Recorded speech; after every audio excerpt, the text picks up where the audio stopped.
তুমি মাংস খাবনে নাই? মই মাংস নবনালে ক'ৰ পৰা খাবা? এইটা খেলিব আহিছে। দেখিছেনে কি কি কাণ্ড কাৰখানা কৰি থাকে।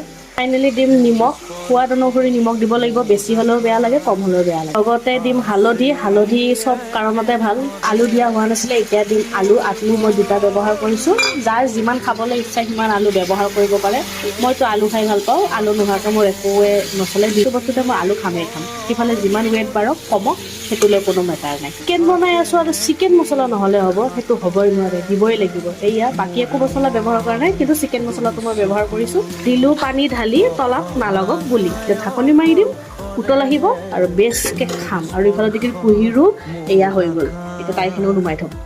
উতল আহিছে দেখিছেনে? এতিয়া মই মাংসখন নুমাওঁ আৰু খাওঁগৈ ভাই। এতিয়া আৰু মোৰ ভিডিঅ' কৰি থকা ক্ষমতা নাই, মই খাওঁগৈ। ইমান ধুনীয়া গোন্ধ। আপোনালোকেও এনেকৈ বনাই চাবচোন। আৰু লগতে ছাবস্ক্ৰাইব কৰিব কিন্তু মোৰ চেনেলটো। লাইক কমেণ্ট গোটেইখিনি কৰি থৈহে যাব কিন্তু।